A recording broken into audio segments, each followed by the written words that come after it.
Estamos con Martín Bania, que es historiador, investigador del CONICET, profesor en la Universidad de San Martín y titular de Cátedra de Historia de Rusia en la UBA. ¿Cómo andás, Martín? Bienvenido a la Liga de la Ciencia. ¿Qué tal? Muchas gracias por la invitación. Un gusto. Muchas gracias por venir. Aparte, él es autor de un libro que se llama El que no extraña el comunismo no tiene corazón, que es parte de una frase de Putin que cuenta un poco la historia de esta especie de renacimiento de la Rusia imperial. Contanos, aunque sea brevemente, ¿cómo surge esto? Porque tengo entendido que la historia de Rusia y la historia de Ucrania está absolutamente ligada desde el inicio de la historia, ¿no?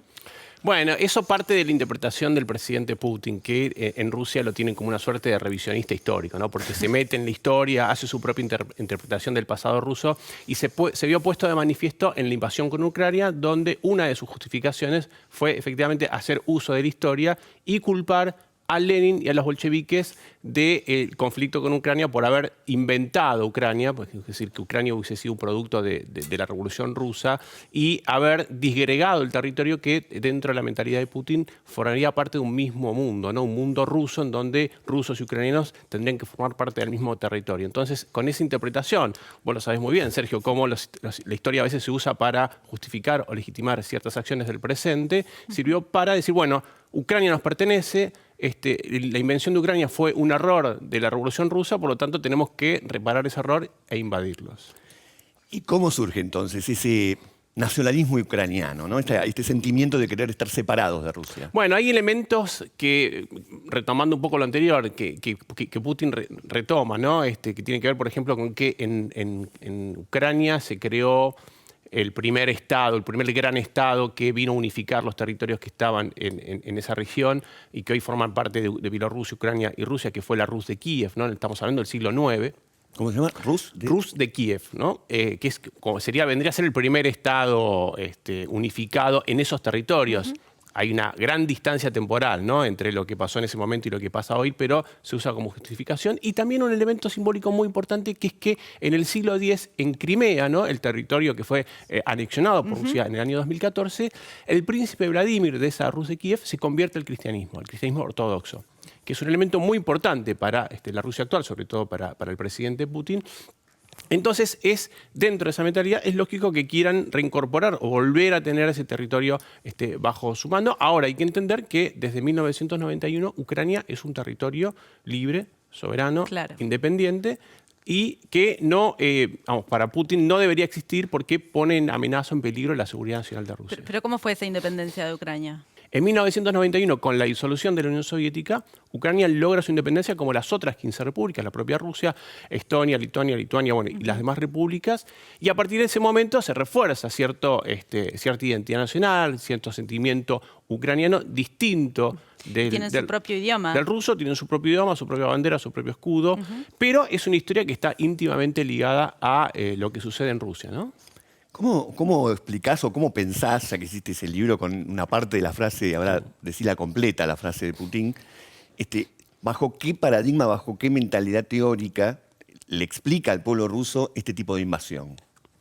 Bueno, la frase completa es: quien no extraña a la Unión Soviética no tiene corazón y quien la quiere restaurar no tiene cerebro. Yo modifiqué brevemente, cambié la palabra Unión Soviética por comunismo para también mostrar qué encarnaba o qué intentó encarnar la Unión Soviética durante su existencia y también mostrando cómo es un problema actual en Rusia, cómo vincularse hoy en un presente capitalista con 70 años de comunismo. Digamos, no es fácil borrar de un plumazo 70 años de historia y eso forma parte de las problemáticas actuales de Rusia. Respecto a la invasión, bueno, ahí hay una cuestión muy fuerte dentro del putinismo que se vino reforzando sobre todo en el año 2012, que es el nacionalismo. Eso va de la mano también de cierto antioccidentalismo, ¿no? Es decir, de oponerse a Estados Unidos, de oponerse a Europa, porque entiende Putin que Estados Unidos y Europa vienen a encarnar cierta decadencia, ¿no? Cierta decadencia moral, de valores. Por eso, para Putin, el feminismo, la homosexualidad, incluso las revueltas que puede llegar a haber, las manifestaciones que puede llegar a haber dentro de Rusia, son influencia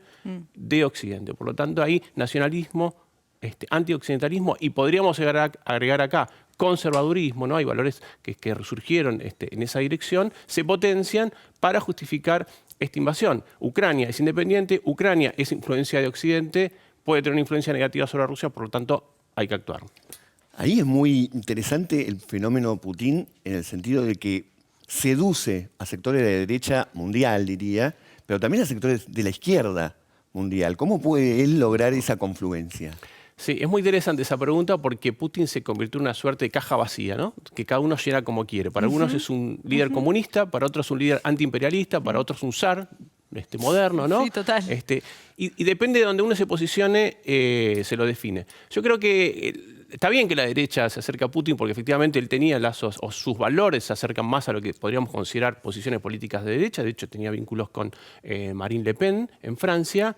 Lo de la izquierda se puede llegar a entender, sobre todo por estos lares en que el enemigo de mi enemigo es automáticamente mi amigo, ¿no? Entonces, como Putin tiene este discurso más antioccidental y sobre todo anti-Estados Unidos, puede llegar a caer bien en ciertos sectores progresistas, vamos a decir así. Ahora, si uno ve lo que sucede con los rusos, con Rusia, bajo el gobierno de Putin, por ejemplo, lo que sucede con la oposición en Rusia, quizás habría que repensar hasta dónde efectivamente Putin puede ser considerado un aliado de esos sectores más progresistas. Otro fenómeno que se está reactivando de una manera increíble y que tanto derecha y izquierda caen en el mismo error, es una especie de rusofobia generalizada que queda muy pegada al viejo anticomunismo. Todavía hay gente muy importante, relevante del mundo que le sigue diciendo comunista a Putin y al mismo tiempo, por el mismo motivo, gente que lo defiende pensando esas reminiscencias comunistas. No queda nada de comunismo en Rusia, ¿no? No, para nada. Bueno, salvo... ese romanticismo del cual mencionaba la frase. Quedan algunas esa cosas. Nostalgia, queda ahí uno, si uno va por el metro de Moscú, quedan ahí el martillo y la hoz, hay estatuas de Lenin. Eso también es muy difícil de borrar de un día para otro, porque forma parte de la propia historia. De hecho, el propio Lenin, el cuerpo de Lenin, la momia de Lenin, está en la propia Plaza Roja, embalsamada, en un mausoleo. Hay elementos, pero son elementos que tienen que ver más con esa iconografía, si se quiere, que forman parte de la historia de lo que sería una sociedad comunista. Rusia hace 30 años que es una sociedad capitalista, que está integrado al sistema mundial. Y es verdad que la rusofobia aparece como una herencia de esa Guerra Fría. Yo crecí viendo una película que es una saga en realidad, que es Rocky IV, ¿no? Donde ahí estaba bien... el malo es el ruso. Exacto, el malo era el soviético, el bueno era Rocky, todo bien con Rocky, pero bueno, ahí aparecía bien el estereotipo. Podríamos seguir todo el programa, pero creo que es demostrativo de cómo esta rusofobia parte más de una cuestión ideológica, ¿no? Incluso de temor, ¿no? De no querer reconocer ese vínculo, que de algo más concreto y real, que era lo que sucedía en esos siglos de relación entre Rusia y Europa. Y más allá de esto cultural, ¿hay el conflicto en algún punto tiene algo que ver con los recursos naturales que se encuentran en la zona?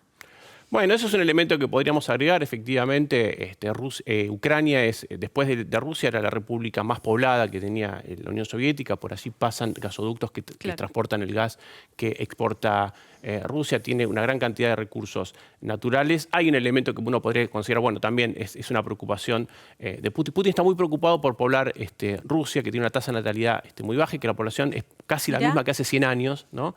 De hecho, su política contra los homosexuales apunta o se justifica en parte por eso, ¿no? Como que no ayuda a aumentar la tasa de natalidad. Así que algo de eso también puede haber en esta invasión con Ucrania, pero la justificación estuvo más del lado de lo simbólico, de lo histórico, de esta suerte de reparación histórica que tenía que hacer Rusia respecto al territorio ucraniano. Este año se cumplen 210 años de la invasión de Napoleón a Rusia, que en cierta forma, como lo derrotaron, debe ser un jalón importante en la historia de la nacionalidad rusa. ¿Pensás que influye el hecho de que llegara septiembre diciendo estamos volviendo a construir aquel imperio? Bueno, ese puede ser un elemento importante, efectivamente. Es más importante dentro de la Rusia actual, no tanto la derrota sobre Napoleón, que queda más lejos en el tiempo, sino la derrota sobre el nazismo. Donde todavía incluso hay sobrevivientes que pelearon en el frente contra el nazismo. Hoy es la efeméride más importante en Rusia, hay desfiles, hay fiesta y celebración en la calle, y de hecho está vinculado también a esta suerte de desnazificación, ¿no? Que el presidente Putin también aduce para invadir Ucrania, de modo que hay una combinación que sí, efectivamente, derrota del nazismo, derrota de Napoleón, que fueron los dos que se animaron a avanzar sobre Rusia y que se tuvieron que retirar derrotados de ese territorio, que puedan jugar también en esta legitimación de la decisión del presidente Putin. Muchas gracias, Martín. Gracias Martín, por la invitación. Muchas gracias, muy interesante. Un placer. Gracias por iluminarnos con tu visión histórica. Un gusto. Nosotros nos tenemos que ir a un corte, pero enseguida volvemos con más La Liga de la Ciencia acá en la pantalla de la televisión pública. No se vaya. Espera, la liga, la liga, la liga de la ciencia. Hay un portal, hay un sitio, hay un canal donde el conocimiento toma la palabra. Todo Ciencia. Todociencia.com.ar. Mucho más que noticias científicas.